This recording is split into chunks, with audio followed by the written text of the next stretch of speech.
Rezzil builds resilience in athletes when it is needed most, and it's certainly helped a top Premier League striker.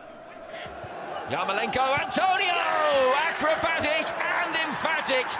I've got Rezzil at my house, and there's times where you can't go out and you can physically kick a ball, so in the house I can do things and I'm not physically kicking the ball, so it's just nice stride and just working on my touch, working on technique. I saw a Premier League footballer on this the other day, and he was looking at analysis of his game.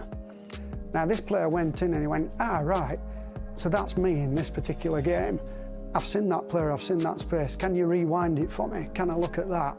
And I do happen to know that this particular player is a gamer, and he's quite keen on gaming, and he could see that interaction. So what we've probably got, in which actually was not an analysis session, all of a sudden he wanted to talk for 15, 20, 25 minutes. When the Premier League was suspended in March of last year, players had to train on their own.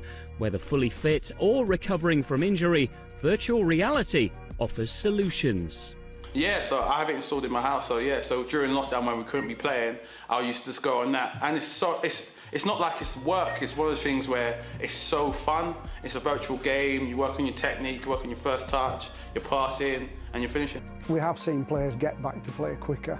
I mean, given the situation we're in at the minute, where there are so many games to be played in such a condensed period, if you can get a player back quicker and safer, that's a massive bonus to any football. The best way I've seen it used is basically from a teaching perspective, where you take first team data and you kind of filter it down through the academy and say this is the movement or this is the positioning that our star first team player will make, and this is how he creates that space. It becomes really easy to explain that to a player from a first team perspective at first team speeds when they're not actually out on the field. So it's fascinating for that.